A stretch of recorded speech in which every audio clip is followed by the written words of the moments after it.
Hello, Positive Filter listeners, viewers. It's me, Philip Wilkerson, sitting here in my car while my son has a late Friday soccer practice. And so, as the title suggests, this is a thought about thriving as a Black man in America. So, normally when I run into people out in public and they ask me how I'm doing, I always say, thriving and surviving, right? And I know I felt like that just became a phrase that I've used because kind of illustrates the duality of my experience, right?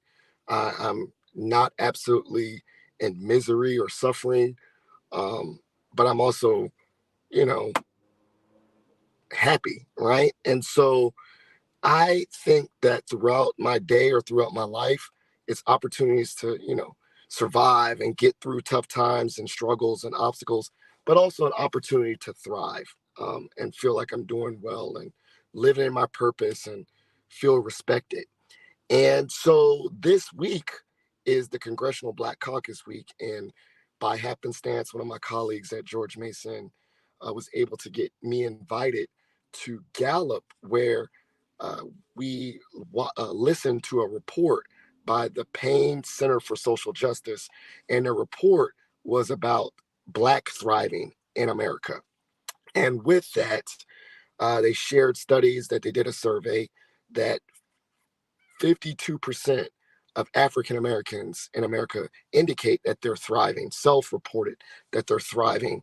And then they broke down the categories about feeling respected at work or dignity, uh, being policed, economic freedom, uh, physical well being, and all these different pockets. And I put the link to the report in the comments of this video.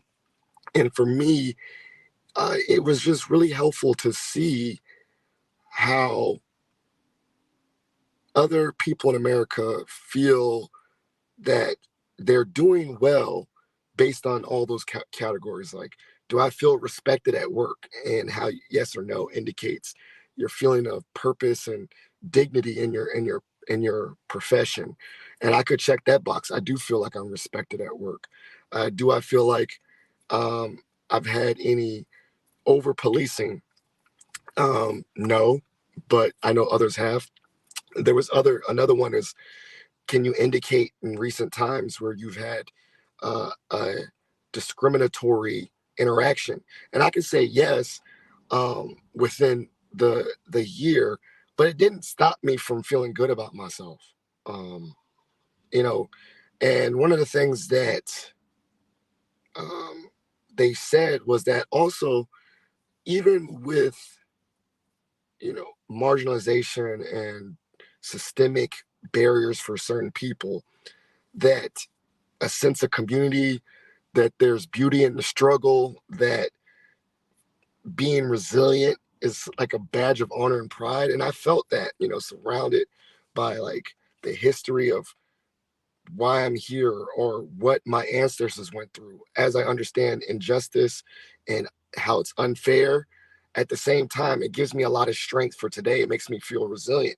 It makes me feel proud in my heritage and my lineage. And that if, certain people like my grandfather, who was a doctor in the segregated South, or my father, who was one of the first African Americans to go to VMI, if they could find purpose and fulfillment through struggles that they went through, then I can too. And so I just wanted to come on and talk about thriving. I do feel like I'm thriving and surviving. I hope that all of you out there in the world are feeling the same way, are feeling like concurrently that even in the struggle, you feel like you still can thrive and make it. If you're having a hard time, please seek therapy or religion or whatever, things to be positives, uplifting things for you. If you have any just thoughts about this report, please check out the link. I love to hear your thoughts after you read the report, and have a great Friday.